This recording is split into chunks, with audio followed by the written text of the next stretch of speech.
I want to talk to you this morning for a little while, speaking on the subject, welcome home. Amen. I want to talk just for a little while about welcome home. Amen. Beloved, Genesis is a book of origins. Thank you, ushers. Genesis is a book of beginnings. It's a book of origins. Amen. But it also is a book that ends in a coffin. Are you hearing me, somebody? Our text today deals with Jacob, the son of Isaac, amen, receiving the blessing of his father and of his grandfather Abraham after he had stolen the birthright of his brother Esau. Amen.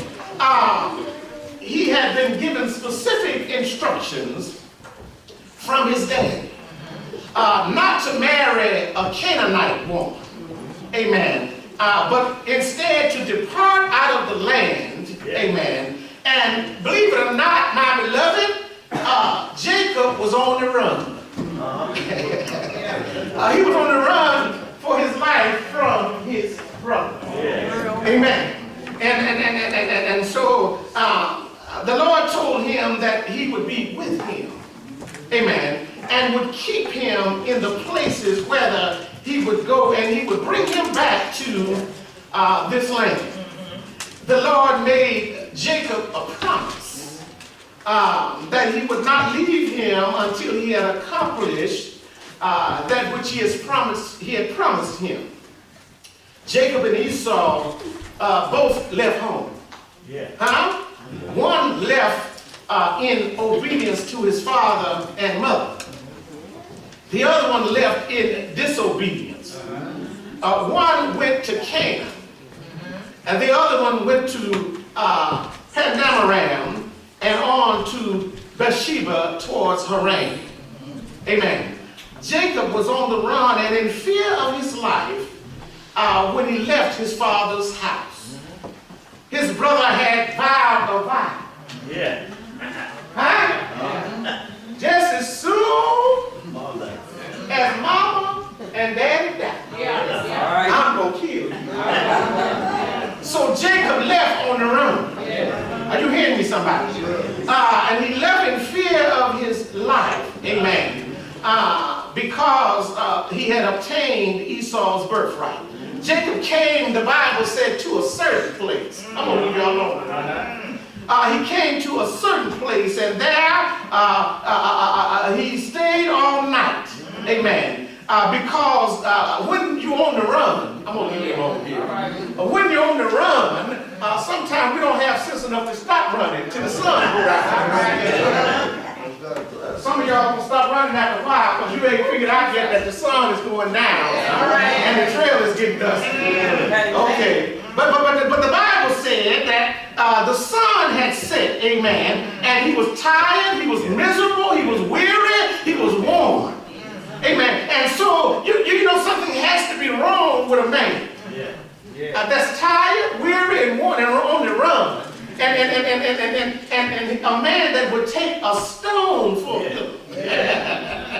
I'm trying to tell you that sometimes life gets hard out here.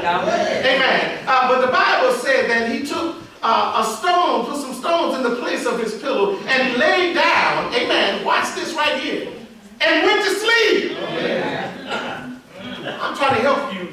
You can get in a situation, you can be in such a bad situation until you will lay down on almost anything and go to sleep. Amen. Sometimes you can just run out.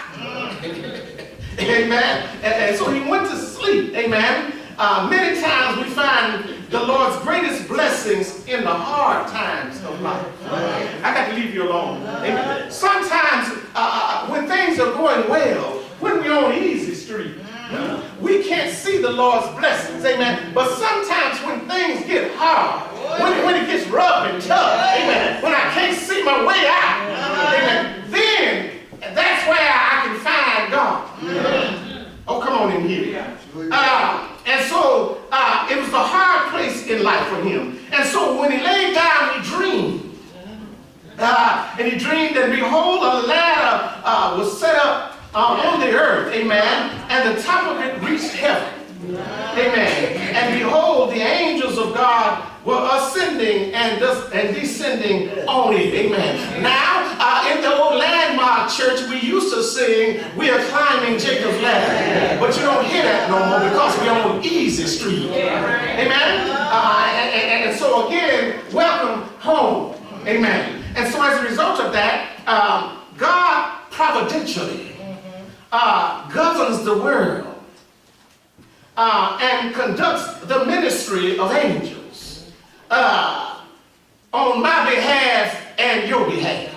Are you hearing me, somebody? There's so many of us are worrying today about Trump and Kavanaugh and all this other kind of stuff. Amen? But let me help you out. If you're a child of God, God, He already has it worked out. Amen. And so as a result of that, He uses angels to minister for Him. They are His agents, amen, His secret agents. And they do His bidding, amen, on the behalf of His people, amen. Psalms 103, verse 20 and 21, Psalms 104 and 4, Hebrews 1:14, and Psalms 91 and 11. Now, the Lord here in the dream, in the vision, the Lord stood above the ladder, and He identified Himself to Jacob and told him that He had promised the land to Abraham and to Isaac. Amen. And that He would give it to Jacob and his seed. Do you see how God operates? Amen. He gave it to Abraham. He gave it to Isaac, and then He promised Jacob, it's going to be yours. Amen. Can I tell you a secret? If you've been born again, amen, God's got some blessings with your name on it. Because you are a descendant of Abraham, Isaac, and Jacob. Oh, I know you don't look like it, you don't act like it, you don't feel like it. But you still are a descendant. I'm going to leave you alone in here. You're a descendant by way of Jesus Christ. Now, and so the Lord said, I'm going to give you what I promised, the perpetual blessing. The Lord blessed Jacob there and told him that He would be with him and that He would multiply his seed. Amen. And that through his seed, all of the families of the earth would be blessed. Amen. Listen, the only reason that you are not blessed the way you ought to be blessed is because you don't know whose seed you are yet. And so when Jacob woke up out of his sleep, he said some things. It is only when we wake up out of our sleep. You see, we have a whole lot of folk that they have not been diagnosed yet, but they're sleepwalking.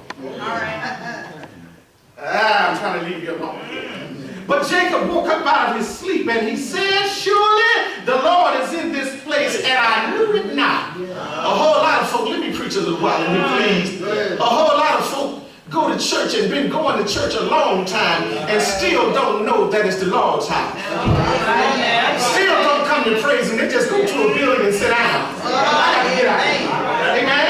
So Jacob said here, surely the Lord was in this place, and I knew it not. Jacob was expressing his divine admiration of the presence and the provision and the promises of God. Do you ever admire God for his promises? Do you ever admire God for waking you up? Do you ever admire Him for the bread that you eat? Do you ever just admire the Lord that He let you breathe His air one more? Do you ever just admire Him for being God? Many people come to the place of worship but don't appreciate its significance. Many people come to the building that has stained glass windows. Many people come to the building that has a steeple on the roof.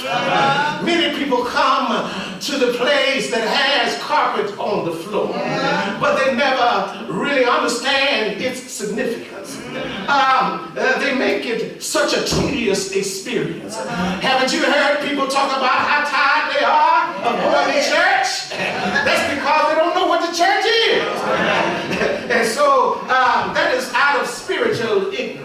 Amen. You see, when you don't study God's word, amen, when you don't come to Bible study, amen, when you don't come to Sunday school, I won't leave you alone here. When you fail to visit God's house every once in a while, then you people don't know this morning that they're standing and sitting in the sanctuary. They don't understand that it is a place of safety. When you're in the sanctuary, the police will leave you. I'm going to leave you alone. But when you're in the sanctuary, the rival won't bother you. Amen? When you're in the sanctuary, you don't have to argue with folk that you argue with when you left home. Okay, let me leave you alone. Just hold me a little while, brother. I'm going to run in a minute. The vision that he saw was the unveiling of grace and the glory of God, amen, and of the covenant of God. That's what Jacob saw, amen. And not only that, he saw what God had did for Abraham and for Isaac, amen. And he saw what was in store for him, amen. And not only that, he saw the forthcoming of the gospel of Jesus Christ. Now, there are many people who attend church every Sunday out of tradition, but never know that it is the house of God and that you can meet God there. Amen. Jacob said that he was afraid, amen, and that the place was a dreadful place, amen, and that it was none other than the house of God and the gate of heaven. Ironically, this location would actually end up being the site of the first sanctuary. You don't hear me yet, amen? And so he was speaking figuratively, and he was referring to the place where we enter in and the place where God dwells, amen. You see, when you leave home on your way to church, when you leave home, I'm going to God's house. There ought to be a change in the way you think about things. Come on in here. There ought to be a readiness, amen, that I'm going to worship, amen. I'm going to magnify God, amen. I'm going to take all of my cares and I'm going to church. Are you hearing me, somebody? Instead of going somewhere that I don't want to be and I hate being there. Well, the reason you hate being there is because you refuse to engage. When you engage, then you'll find that there's something for you there. And so he was speaking, when we enter into the presence of God, amen, we ought to do so like Jacob with a holy reverence. Yes. That's why he said this is a dreadful place. It's not a playground. It is a battlefield. You'll find that in Exodus 20 and 18 and 19, and Genesis 42, 4 and 5, and Genesis 6 and 7, and Luke 5 and 8, Revelation 1, 17 and 18. Now, when we will never get to heaven without knowing who God is. If you plan on going to heaven, if you want heaven to be your home, you got to know who God is.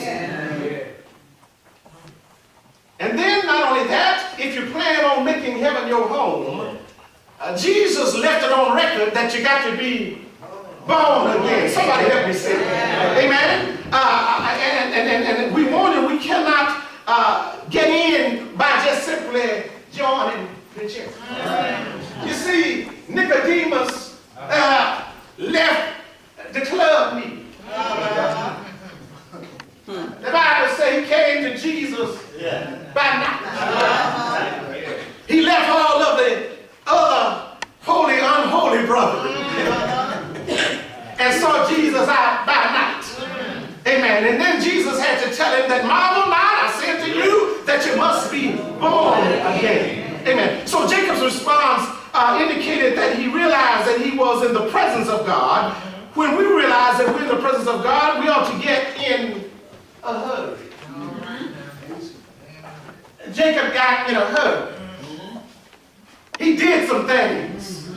Are you hearing me, somebody? We ought to get in a hurry when we realize that we are in God's presence. Amen. We ought to get in a hurry about his business. Let me tell you something. God cannot use slothful folks.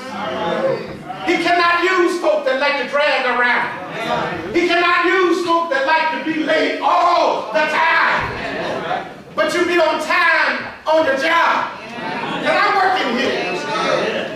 Let me tell you something. God's business is more important than your daily vocation.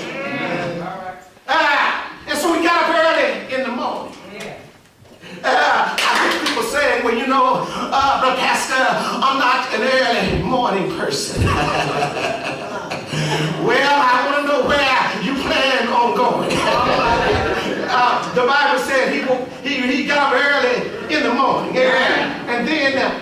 the stone that he had put for his pillow. Amen. And then he set up a pillar and poured oil on it. This was an act of consecration.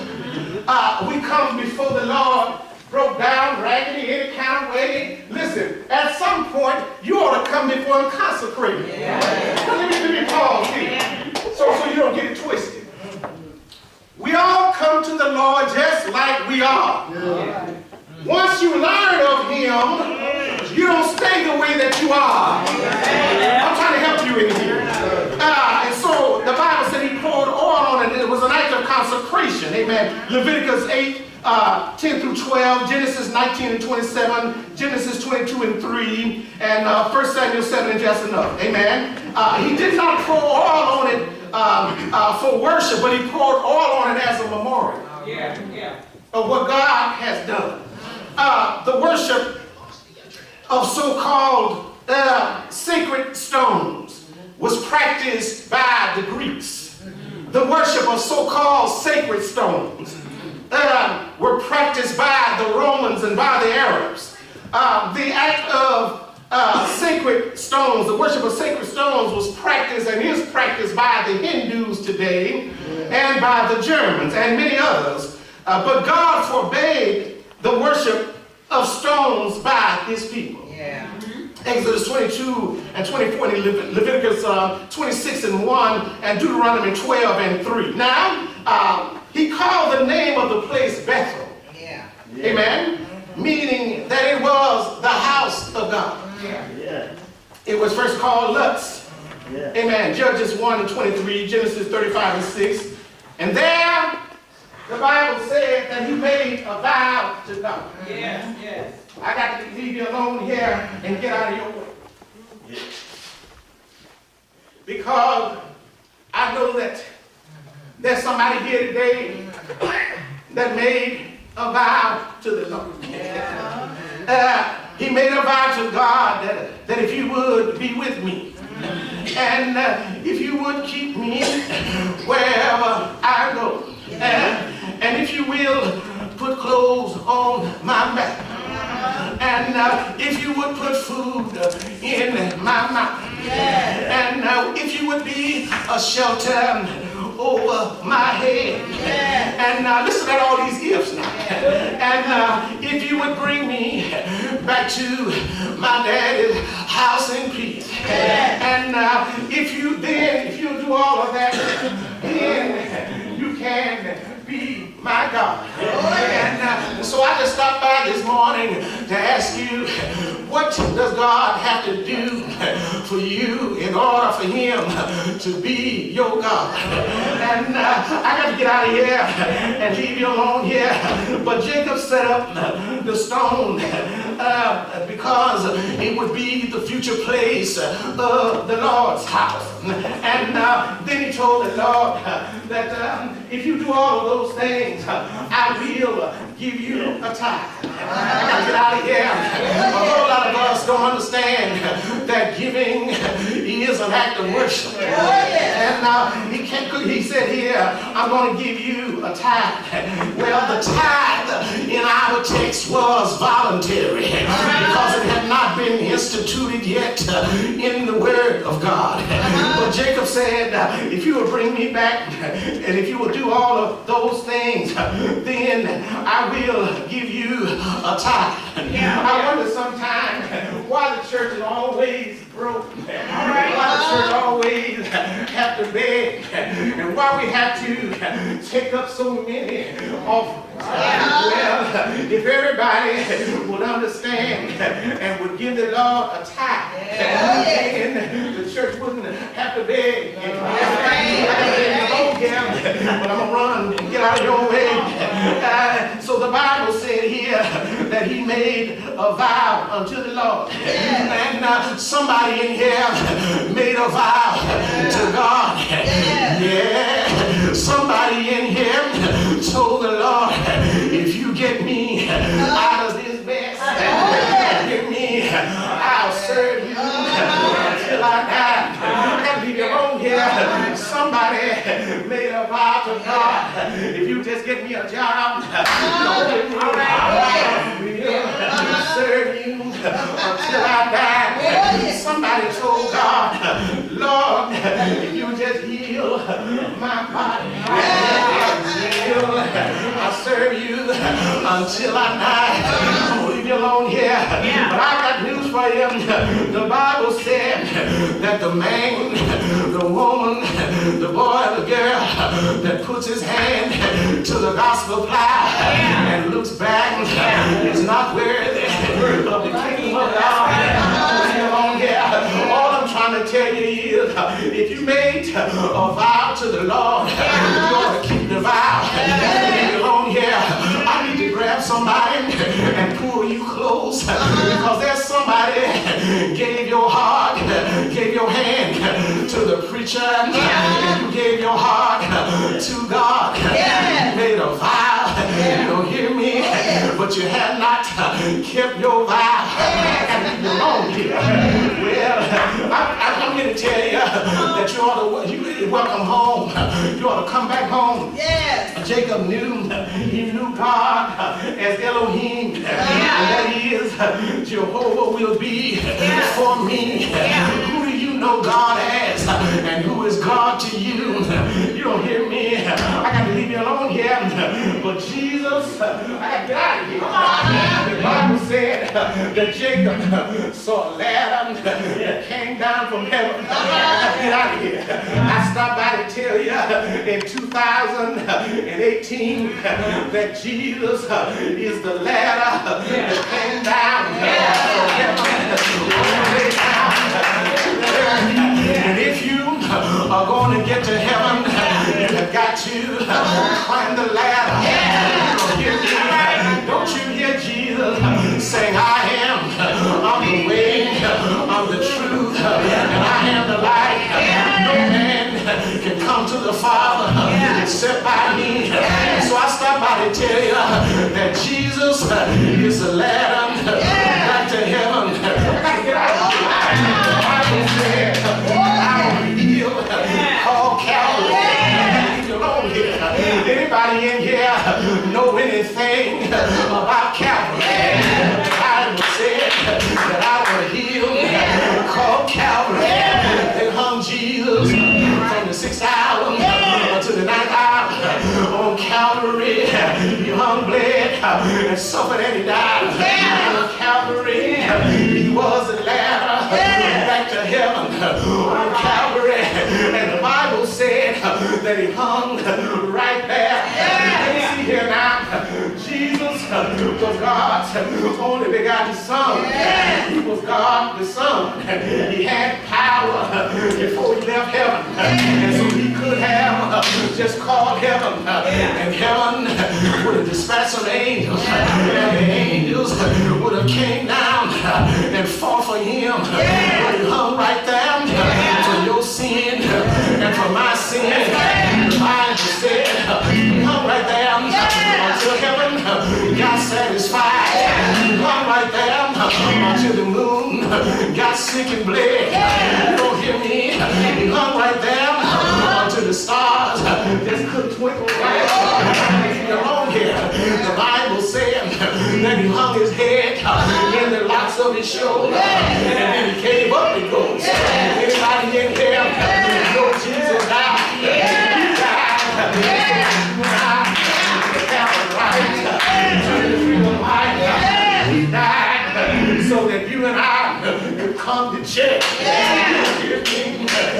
Church is owned by the Lord. He's the head of the church. He's the chief shepherd in the church. I got to leave you alone here. But the Bible said that they took him down and they put him in Joseph's new tomb. But then something happened early the third day according to the scripture. He rose from the dead with all power in heaven and earth in his hand. He got loving power in his hand. He got saving power in his hand. And the Bible said that God had given him a name that's above every other name. And at the name of Jesus, every tongue must confess at the name of Jesus. Jesus, every knee is going to bow. You don't hear me? You're going to confess that Jesus is Lord to the glory of God. I just stopped by to tell you. Welcome home.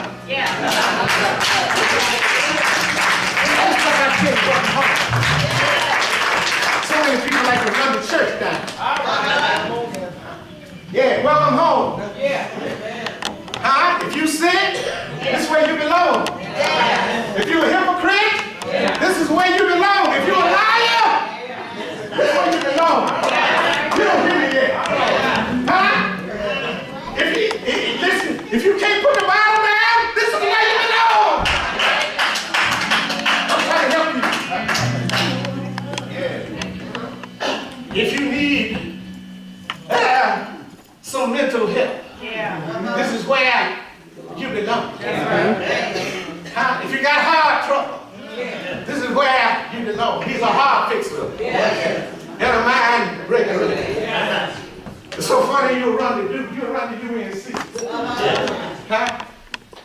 And then at last, they ought to take us a road you in. Because you won't come to the doctor. You'll go to the doctor. Spend all your money. Huh? But I need to tell you something. I'm going to leave you alone. When you go to the doctor, I'm talking about the ones with the white coats on. They're just practicing. They're just practicing. They got all kind of plaques on the way. They're just practicing.